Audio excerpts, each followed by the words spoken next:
Fast way को देखने वाले सभी दर्शकों का बहुत बहुत स्वागत है। जैसे कि हम सब जानते हैं कि आज कोरोना के टाइम चल रहा है। हम सबके आसपास हम रोज़ कुछ ना कुछ क्रिटिकल सिचुएशन ज़रूर देखते हैं। क्रिटिकल सिचुएशंस क्या हैं? सांस फूल जाना, बीपी एकदम लो हो जाना, एकदम बढ़ जाना। इन सभी सिचुएशन से लड़ने के लिए हमें पहले ये जानना ज़रूरी है कि एक्चुअली ये सिम्टम है किस चीज़ का, क्योंकि टाइम चल रहा है कोविड का, जिसकी वजह से बहुत ज़्यादा कन्फ्यूजन हो रही है कि ये कोविड है कि ये कोई क्रिटिकल सिचुएशन है। तो इन सभी सवालों का जवाब जानने के लिए आज हमारे साथ हैं डॉक्टर जतेंद्र सर, जो कि कॉर्पोरेट हॉस्पिटल के डॉक्टर हैं। तो नमस्कार सर, आपका बहुत बहुत स्वागत है। Thank you very much. हाँ जी, तो सर हम आपसे जानना चाहते हैं, जैसे कि आपको पता है कोविड का टाइम चल रहा है, सभी इस चीज़ से परेशान हैं, और जैसे कि कोविड बहुत तेज़ी से फैल रहा है और उसके जो सिम्टम्स हैं वो क्रिटिकल सिचुएशन से मिलते जुलते हैं। तो हमारे लोगों को ये समझ नहीं आ पा रहा कि ये जो सिम्टम्स हैं ये कोविड के हैं या क्रिटिकल सिचुएशन है। तो आप इस चीज़ को कैसे देखते हैं? कोविड भी एक क्रिटिकल सिचुएशन है। Critical situation means life and death. कोई भी पेशेंट अगर लाइफ एंड डेथ के बीच में आ जाता है तो उसे हम क्रिटिकल सिचुएशन कहते हैं। इम्पॉर्टेंट बात यह है कि जो हमें पढ़ाया गया, जो हमने सीखा इतने सालों से, 20-25 साल से हमने सीखा, जो हमें रट गया, जो हमारे ब्लड में चला गया कि एक क्रिटिकल सिचुएशन को एक कार्डियक, एक नॉन कार्डियक में डिवाइड किया जाता है। सो ये सीखा हमने। सो कार्डियक हम सबसे पहले अलग कर देते हैं, दिस इज कार्डियक, इसे कार्डियक यूनिट में भेज दो। फिर आ गया नॉन कार्डियक। नॉन कार्डियक में फिर आगे क्लासिफिकेशन है कि ये ब्रेन के कारण क्रिटिकल पेशेंट हो गया है। ब्रेन के कारण हुआ है तो ये कोई चोट तो नहीं लगी, इसे ट्रॉमा तो नहीं है, या ऐसी कोई किसी सीवीए तो नहीं हो गया जिसे हम अधरंग कहते हैं, वो न्यूरो क्रिटिकल केयर चला गया, ये शराब पीने से इसका जिगर तो नहीं सड़ गया, या किसी और कारण के कारण तेनों ये जिगर में प्रॉब्लम आ गई, उसे हेपेटिक क्रिटिकल केयर हो गया। किडनी में प्रॉब्लम चल रही है, अभी यूरिन बंद हो गया for the last so many days, तो उसे रीनल क्रिटिकल केयर कह दिया। सो ये बहुत सारी ब्रांचेज हैं क्रिटिकल केयर की। इसमें सबसे इंपॉर्टेंट ब्रांच थी शुरू से ही पल्मोनरी क्रिटिकल केयर। देखिए लंग्स की इन्वॉल्वमेंट, पुराना सीओपीडी, पुराना दमा, पुरानी खांसी, टीबी पुरानी, ये लंग्स से डैमेज होते हैं तो हम कहते हैं कि इसे पल्मोनरी क्रिटिकल केयर है। ये critical care respiratory disease unit में इसे डाल दो और किसी पल्मोनोलॉजिस्ट को दिखा लो। यहाँ तक तो था जो हमने पिछले 20 साल से पढ़ा, लेकिन फॉर द लास्ट 3-4 मंथ्स एक सिचुएशन ऐसी अराइज हो गई हमारे सामने जो अनप्रेसिडेंटेड थी, जो अनसीन थी, जो हमें ना पढ़ाई गई कभी या ना हमने पढ़ी कभी। एक्यूट वायरल इलनेस तो हमने पढ़ी थी, लेकिन एक्यूट वायरल इलनेस में इतनी एक्यूट कि पेशेंट आपके पास आया और उसकी सांस उखड़ी हुई है, और उसकी सांस उखड़ने के बाद डॉक्टर उसके पास जाने से डर रहा है कि कहीं मुझे ना ये प्रॉब्लम आ जाए। पहले हम जब भी एग्जामिनेशन करते थे पेशेंट का, पेशेंट के साथ राइट साइड से जुड़ के पेशेंट का पेट, पेशेंट की छाती, उसको ऑस्कल्टेट करते थे, उससे क्वेश्चनिंग करते थे, उसके आंखें देखते थे, पैर में देखते थे, तो पूरी बॉडी इन्वेस्टिगेट हम एग्जामिनेशन करते थे। यही पढ़ाया, ये स्टैंडर्ड टीचिंग है। आज ये स्टैंडर्ड टीचिंग नहीं हो रही, इसमें पेशेंट्स को भी नुकसान होता है। ये स्टैंडर्ड टीचिंग से हम प्रैक्टिकली ये नहीं कर पा रहे, बिकॉज पेशेंट्स को अगर कोरोना है, चाहे हमने इवन किट भी डाली हुई है, फुल किट भी डाली हुई है, फिर भी डॉक्टर्स जो है ये अवॉइड कर जाते हैं कि हम पेशेंट्स को टच ना करें या पेशेंट के बहुत ज़्यादा क्लोज ना जाएं, बहुत ज़्यादा हिस्ट्री ना लें, डिटेल में ना जाएं। ठीक है, सुपरफिशियल हमने देखा कि पेशेंट की सांस उखड़ी है, फटाफट कह दिया कि इसका कोविड कराओ।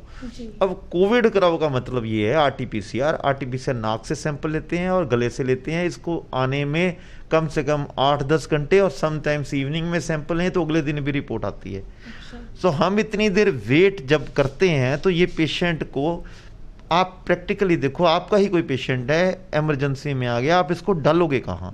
बिल्कुल सही। इमरजेंसी में आप 1 घंटा ट्रीट कर सकते हो, आधा घंटा ट्रीट कर सकते हो, you can not treat more than half an hour और 1 आवर इन इमरजेंसी। आपको कहीं ना कहीं पेशेंट को ट्रांसफ़र ऑर्डर मारने पड़ेंगे, ये ट्रांसफ़र कर दो, लेकिन कहाँ करो? जब तक कोविड नेगेटिव या पॉजिटिव कन्फर्म नहीं होता आप इसे ट्रांसफ़र नहीं। अगर आप उस पेशेंट को आपने कोविड पॉजिटिव में डाल दिया और बाद में कोविड नेगेटिव निकल आया, total blame will be on doctor कि आपने देखो पॉजिटिव में डाल दिया। अगर आपने कोविड नेगेटिव आईसीयू में डाल दिया उसे और बाद में पॉजिटिव निकल आया, फिर भी ब्लेम आएगा कि आपने नेगेटिव में डाल दिया, बाकी पेशेंट्स को खतरा हो गया, नर्सेज को खतरा हो गया, उन्होंने सूट नहीं डाला हुआ था ये वाला। So this is a very very difficult situation for doctors, specially in emergency. ये हॉस्पिटल के लिए बहुत डिफ़िकल्ट सिचुएशन है कि इसको कैसे मैनेज किया जाए। लर्निंग हम कर रहे हैं, काफ़ी सारा लर्न हो गया है, लेकिन अभी भी बहुत सारा स्कोप है इसे लर्न करने के लिए। It will take some time to learn. मैं चाहता हूं कि उससे हमारी लर्निंग कंप्लीट होने से पहले ये कोरोना ही खत्म हो जाए। बिल्कुल सही कहा सर। तो सर जैसे कि आप बता रहे हैं कि बहुत ज़्यादा प्रॉब्लम्स आ रही हैं इस टाइम पे, क्योंकि ना आप पॉजिटिव कह पा रहे हैं ना नेगेटिव, क्योंकि रिपोर्ट आने में, जो कोविड टेस्ट है उसकी रिपोर्ट को आने में कम से कम 6 से 8 घंटे लग जाते हैं या फिर नेक्स्ट डे आती है। तो सर हमने जैसे कि सुना है कि इसमें सीटी स्कैन बहुत मदद कर रहा है, तो आप इस बारे में कुछ बताइए कि सीटी स्कैन किस तरह से इम्पॉर्टेंट है आज के टाइम में। दोज हॉस्पिटल्स जिनमें सीटी स्कैन इन हाउस है, good type of CT scan in house है, उसमें हम immediately with in few seconds, report की वेट भी नहीं करनी, विद इन फ्यू सेकेंड्स हम उससे कंफर्म कर सकते हैं। 90% कंफर्मेशन हो सकती है कि this patient is suffering from Covid और नॉट, क्योंकि उसमें जो लीजन्स आते हैं वो हम उसकी मैपिंग करते हैं, वो मैपिंग का सॉफ्टवेयर बना हुआ है। उस सॉफ्टवेयर की मैपिंग से हमें पता चल जाता है कि बिकॉज मैं आपको इतना वो मेडिकल लैंग्वेज में पेरिफेरल है, ये है बहुत सारा, उसमें स्कोरिंग है पूरी की पूरी, कोविड स्कोरिंग है। कोविड स्कोरिंग से अगर 5 से ऊपर कोविड स्कोरिंग आ गई है या 6 से ऊपर आ गई है तो ये कोविड में जाएगा पेशेंट, और अगर उससे कम है तो लगता है कि ये कोविड नहीं है। So at least for 6 hours 8 hours या नाइट के लिए आपको ये जरूर मिल जाता है कि इसे हमें मेडिकल आईसीयू में डालना है या कोविड सस्पेक्ट आईसीयू में डालना है। There are 2 kind of ICU. Medical ICU में तो कोविड का कोई पेशेंट नहीं जाएगा, कोविड सस्पेक्ट में प्लस माइनस जाएगा, जो सीटी में लग रहा है लेकिन अभी टेस्ट की रिपोर्ट नहीं आई, और जो कोविड पॉजिटिव है वो तो कोविड पॉजिटिव वार्ड में, जो आइसोलेशन वार्ड है कोविड पॉजिटिव के पेशेंट है, वहाँ जाएगा। डॉक्टर्स को बचने के लिए कोविड से सिर्फ एक उपाय है कि अपने आप को ढक के रखो, चाहे वो फेस है, स्पेशली नोज़। बहुत ज़्यादा पब्लिक को इतनी इन स्पाइट ऑफ आप प्रेस में और सभी चीज़ों में, पेपर्स में, सभी जगह बता दिया कि मास्क लगा के रखना है। 90% ऑफ द पीपल, मैं आज भी गारंटी से कह सकता हूँ कि 90% of the people don't know how to use mask. जब आपने देखो, एक सिंपल सा क्वेश्चन है, जब आपका सबसे जो बेस्ट टेस्ट है कोविड को पॉजिटिव नेगेटिव बताने का, दैट इज RT-PCR। तो RT-PCR का सैंपल जो है वो हम नाक के अंदर से लेते हैं। जब हम सैंपल नाक के अंदर से लेते हैं तो हम नाक को ढक के क्यों नहीं रखते जब हम मास्क लगाते हैं?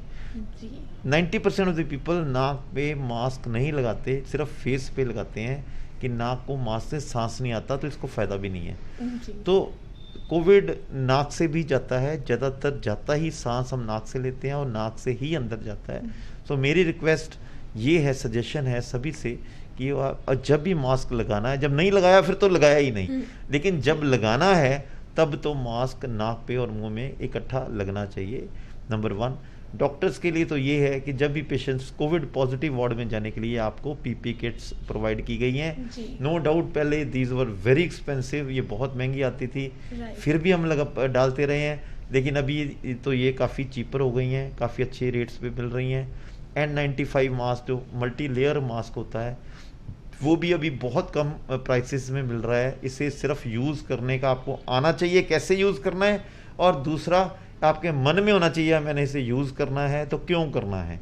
जब तक ये 2 चीज़ें आपके मन में नहीं आएंगी तो आप यूज़ नहीं करोगे, और यूज़ नहीं करोगे तो फिर कभी ना कभी तो पकड़े जाओ। जी, तो जैसे कि डॉक्टर जितेंद्र ने हमारे साथ शेयर किया कि इस टाइम पे मास्क पहनना ही नहीं, पर मास्क से नाक और मुंह को ढकना भी ज़रूरी है। ये नहीं कि बस मास्क पहन लिया तो आप बच गए, मास्क से अपने नाक को कवर करके रखें ताकि आप कोविड से बचे रहें। तो सर अब हम आपसे जानना चाहेंगे कि जैसे आजकल मौसम चल रहा है, बारिशों का मौसम है, ये अगस्त सितंबर का महीना तो वैसे ही सारा इसमें जाता है, तो जैसे कि आपके पास बहुत क्रिटिकल केसेस आते हैं, तो स्नेक बाइट्स और पॉइजनिंग के केसेस क्या अभी भी आ रहे हैं तो उसकी ट्रीटमेंट का भी कैसा सिस्टम चल रहा है? स्नेक बाइट्स तो हम बहुत सालों से कर रहे हैं, कई 20 साल, मोर देन 2 डिकेड्स, उससे भी ज़्यादा से कर रहे हैं। स्नेक बाइट्स का तो हमारा मोर्टेलिटी रेट बहुत कम है, और मॉर्बिडिटी तो ज़रूर है, पेशेंट सिक रहता है 10 दिन के लिए लेकिन ठीक हो जाते हैं। ठीक। लेकिन स्नेक बाइट से ट्रीटमेंट में कोई हमें खतरा लगता नहीं है, because it's an acute emergency. सांप ने काटा, पेशेंट सिक हुआ, हमारे पास आया और हमने ट्रीट करके उसे 10 दिन में घर भेज दिया। लेकिन मुझे डर लग रहा है आजकल पॉइजनिंग ट्रीट करने से, सुइसाइडल पॉइजनिंग। जो सुइसाइडल पॉइजनिंग होते हैं, मोस्ट ऑफ द पीपल ये डिप्रेस होते हैं, डिप्रेशन में आके या ओवर यूजेज ऑफ अल्कोहल या डिप्रेशन में आके ये बंदे ये सुइसाइड करने की कोशिश करते हैं, कुछ ना कुछ खा के। चाहे एल्यूमिनियम फॉस्फेट सल्फोस जैसे कहते हैं वो खा लें, चाहे कोई कनक की कोई और भी गोली, ये कुछ खा के ये सुइसाइड करने की कोशिश करते हैं। बेसिक आइडिया ऑफ सुइसाइड, पीछे डिप्रेशन होती है, और वो डिप्रेशन समटाइम्स इस दौर में वो कोविड भी हो सकता है। आपको पता चला आप फैमिली में 10 दिन के लिए रह गए और आपको 10 दिन से कोविड था, टेस्ट आपने आज कराया और आपको लगा यार मेरे कारण मेरी फैमिली को, कहीं सारे बच्चों को, माँ बाप को, बहन भाई को, वाइफ को कोविड ना हो जाए। आप डिप्रेशन में आए और आपने कोई मेडिसिन पी ली सुइसाइड करने के लिए, और वो सुइसाइड करने के लिए मेडिसिन पी के आप हमारे पास आए। हमारा इमरजेंसी मेडिकल ऑफिसर ने कहा डॉक्टर साहब सुइसाइड का केस आया, वेंटिलेटर पे डाल दिया, आईसीयू में रख लिया। 10 दिन में पेशेंट हो सकता है वो ठीक हुआ, या 5वें 6वें दिन वो डाउन चला गया। चेस्ट का सीटी स्कैन कराया, एक्सरे कराई, तो उसमें कोविड की शक्ल दिखी। अगर कोविड की शक्ल दिखी तो आप सब स्केरी हो गए, आप सब डर गए। ये डबल कंपाउंड केस था, ये डबल केस था, ये कोविड प्लस ये पॉइजन था। तो आपने पॉइजन समझ के अपने क्लीन आईसीयू में, मेडिकल आईसीयू में डाल दिया। लेकिन अभी हम सभी के सभी ट्रैप हो गए और सभी को अपना अपना कोरोना कराना पड़ा, तो ये मुश्किल हमेशा आती है। जी, तो जैसे कि सर ने बताया कि इस सिचुएशन से हम बहुत ही जल्द बाहर निकल जाएंगे, वैक्सीन बस आ जाए उसकी अब इंतज़ार है, एंड फिर हम सब सेफ़ हैं। तो सर ने जैसे कि सबको बहुत ज़्यादा पॉजिटिव कर दिया इस चीज़ को लेके, बट हाँ सर ने साथ में ये भी कहा है कि अपना ध्यान रखना बहुत ज़रूरी है, उसके लिए मास्क पहनना सबसे ज़्यादा ज़रूरी है, और मास्क से नाक को कवर करना उससे भी ज़्यादा ज़रूरी है। Sir thank you so much, आपने हम सभी को बहुत अच्छी इन्फॉर्मेशन प्रोवाइड की है। ऐसे की और इन्फॉर्मेशन जानने के लिए हमारे चैनल के साथ जुड़े रहिए। Thank you.